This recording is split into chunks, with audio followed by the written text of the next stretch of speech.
정치 얘기 좀 여쭤보도록 네. 하겠습니다.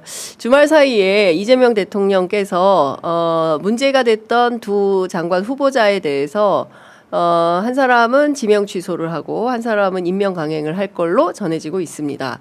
첫 번째 이진숙 후보자에 대해서는 임명 철회를 결정을 했어요. 강선우 후보자에 대해서는 역시 의원 불패 신화를 이어가는 거 아니냐 이런 얘기가 나오는데요. 이 결정 의원님께서는 좀 어떻게 보십니까? 저는 이준숙 교육부 장관의 경우는 이게 우리 사회 부총리잖아요. 그렇습니다. 교육부 장관이. 네.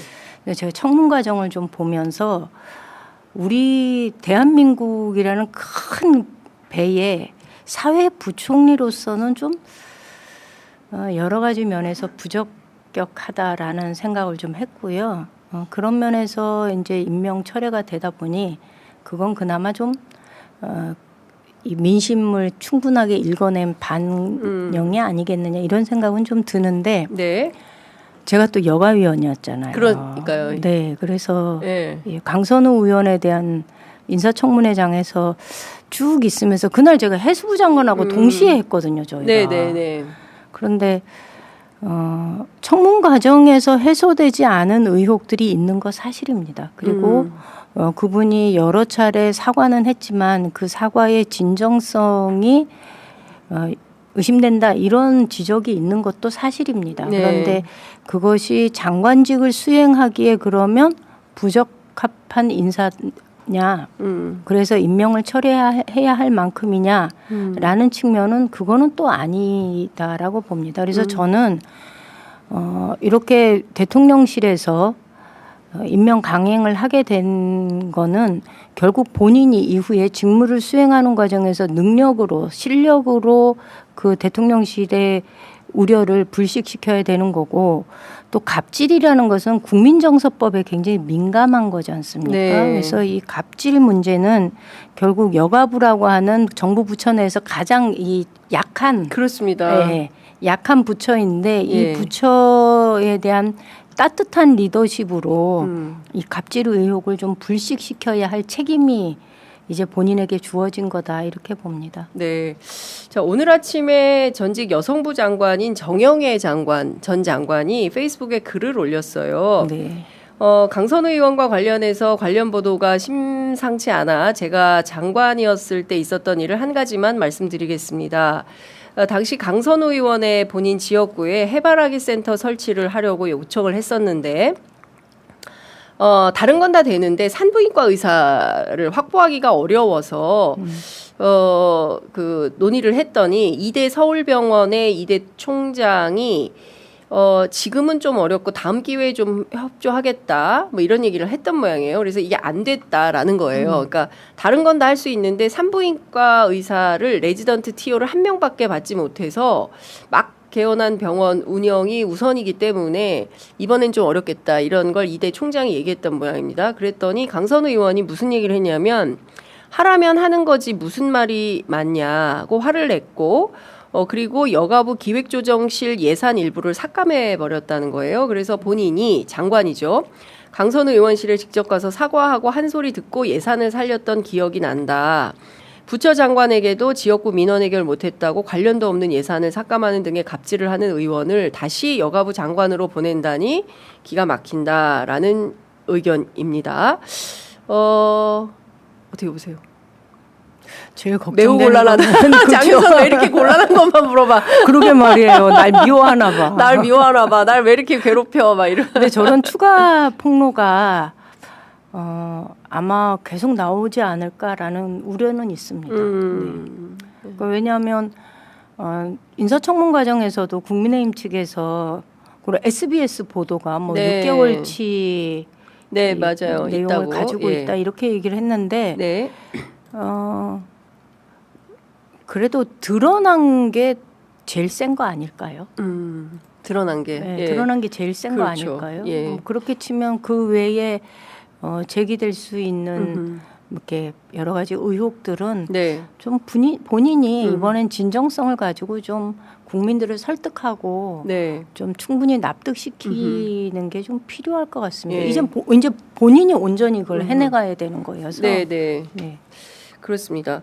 그 지금 당대표 후보로 나선 정청래 의원 같은 경우는 같이 비를 맞아주는 것이 동지적 의리다라는 입장을 밝히고 있어요. 네. 의원님들 사이에서 보좌진들은 동지가 아닙니까? 더 어려운 질문. 진짜 미워하나 봐.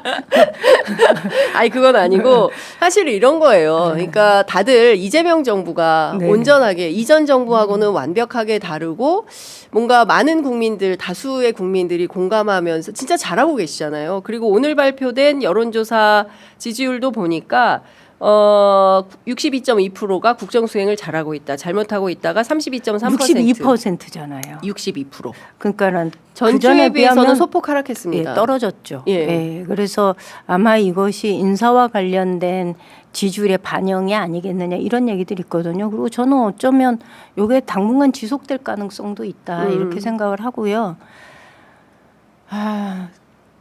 저 이런 얘기는 했어요.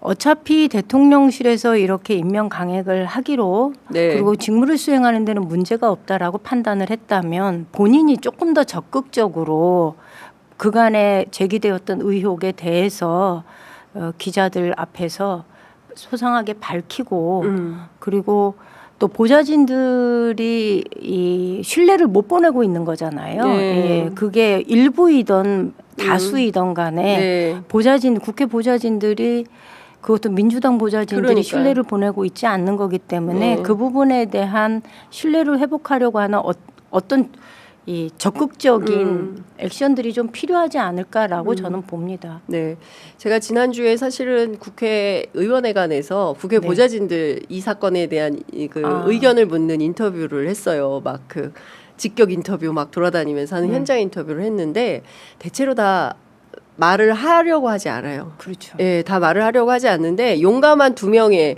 하나는 민주당, 하나는 국민의힘 대체로 연조가 좀 있어 보이는 이제 두 보좌진이 얘기를 했는데 둘 다 새 정부 출범에 부담이 되니 스스로 거취를 결정해 주는 것이 현명한 선택이 아니냐 이제라는 얘기를 이제 했습니다. 근데 어쨌든 대통령실에서는 이제 이런 입장을 밝혔고 저희 취재 편의점 애청자분들도 강선우 의원에 대해서는 지켜야 한다. 이런 입장들이 굉장히 강하시고 장윤선이 갈라치기 하고 있다 이렇게 비판하시는데 갈라치기가 아니고요. 드러난 사실에 대해서 논평하거나 비판하는 것은 기자 직업이에요. 네, 그렇기 때문에 그것도 우리 애청자 여러분들께서는 존중해 주셔야 된다라는 말씀을 좀 드리겠습니다.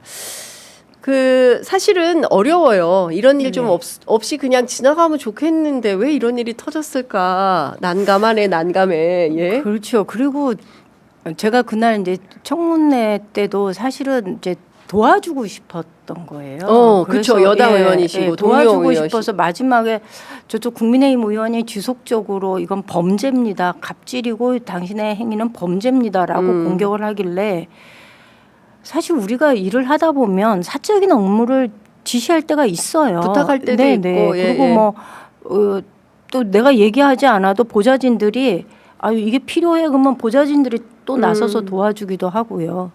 그래서 그것이 그 어떤 악의에 의한 반복적인 갑질 행위가 아니었다라는 얘기를 좀 듣고 싶어서 네, 제가 이게 반복적이었느냐를 물었는데 이분이 답변을 안 하시더라고요. 강선 의원이. 네. 그렇고 제가 그때 사실은 조금 당황했죠. 당황하고 딱 하셨구나. 그래서 정리는 그래도 그 시간에 좀 잘 마무리는 지었는데 예. 왜 답변을 못 하셨는지 잘 모르겠어요. 그게 어떤 또 다른 이렇게 언론의 공세의 빌미가 될까봐 그랬을 가능성이 있는데 네. 그렇다면 아까 말씀드린 대로 대통령실은 어쨌든 신뢰를 보내준 거잖아요. 네. 이 신뢰에 대해서 민주당 의원들은 그것을 다들 수용하는 입장이거든요. 네. 예, 여러 가지 의혹이 있다 하더라도 대통령실의 신뢰를 우리는 받아들이겠습니다가 민주당 의원들의 전반적인 태도인데 그렇다면 지금 제기되고 있는 문제 혹은 또다시 어쩌면 나올 수 있는 문제에 대해서 본인이 훨씬 더 적극적으로 해명해야 된다. 해명하고 사과하고 그로 인해서 상처받은 사람들이 있다면은 그렇죠. 진심으로 사과해야죠. 네. 예. 그런 과정을 좀 그렇습니다. 만들었으면 좋겠다 예. 싶어요. 민주당과 국민의힘 국회의원들이 국민들로부터 다른 평가를 받지 않습니까? 그래도 저 사람들은 네. 염치가 있고 자기가 잘못했을 때 반성하고 사과하고 뭐 삼보일배도 하고 막 그러지 않습니까? 그리고 그래서 일단 부끄러운 말을 잘 그렇죠. 못하고 뭐 예. 이런 게 있는데 근데 저 사람들은 뻔뻔하고 말이야 윤석열 봐봐 뭐 이런 거거든요. 근데 국민들이 보고 있는 것은 바로 그 포인트인 것 네. 같습니다. 그래서 뭔가 달라야 된다라는 것이고 저도 이제 막 취재를 해보면 국회 보좌진들이 그런 말 해요. 아유, 저희는 산업이에요. 그래서 뭐 부르면 언제든지 아우 일요일인데 저희들은 그 기자들을 취재 뭐 이렇게 얘기하면 안 나옵니다. 노동 시간 때문에 이렇게 얘기하면 아유 저희는 산업이라서 언제든지 부르면 뭐 나와야 됩니다. 이제 이렇게 얘기를 하세요. 근데 그게 이제 약간 농담도 있고 또 해야 되는 정세가 있으면 당연히 일을 해야 되고 이제 이런 판단을 하시는 거잖아요. 근데 그게 아니라 뭐 변기 청소를 뭐라 했죠? 상의했다 그랬나? 뭐 그런 것은 국민들이 보기에는 도무지 민주당답지 않다. 국민들은 민주당에게 걸고 있는 기대, 맞아요. 그 기본적 눈높이가 그렇습니다. 있는데 예. 그 눈높이에는 상당히 못 미쳤다라는 그렇습니다. 거죠. 예. 그리고 그날 아침이잖아요. 네. 아침에 왜 보좌진한테 걸어요? 그러니까요. 관리실에 관리실에 그럼 걸든가 되지요. 아니면은 그 수리센터에 걸든가 그쵸. 해야지 그걸 왜 지역구 보좌진이 가서 그 변기를 네. 그걸 왜 거기다 그 사람이 변기 전문가가 아니지 않습니까? 그래서 제가 보기에는 본질은 여기에 있다. 그러니까 두 가지인 것 같아요. 하나는 민주당 국회의원들에게 거는 기대. 다르다. 국민의힘 사람들하고는 다르다. 두 번째는 내용이 너무나 이건 아니지 않냐라는 국민정서법이 있는 것 같다. 그러니까 그 부분에 있어 그 뒤에 후자의 경우 네. 제가 사실 그분의 경우 강서로 들어간 지 얼마 안 됐잖아요. 네, 네. 예, 얼마 안 된 상황에서 뭐 마땅히 그 연락할 곳이 없어서 그렇게 했는데 그건 내가 잘못한 겁니다. 그건 사과를 했습니다. 예. 뭐 이렇게 사안에 대해서 좀 진심 어린 사과를 해주면 좋겠다 싶어요. 그렇습니다. 그러니까 정치의 변화를 기대하고 바라는 국민들의 다수 대중의 목소리가 있다라는 점을 잘 기억해 주시면서 너무 곤란해하지 마시고요. 장윤선이 나를 미워하는 걸로. 절대 그렇지 네. 않죠. 예. 제가 그런 분이 아니니까 모셔놓고 계속 여쭙는 거다라는 네. 생각이 좀 듭니다.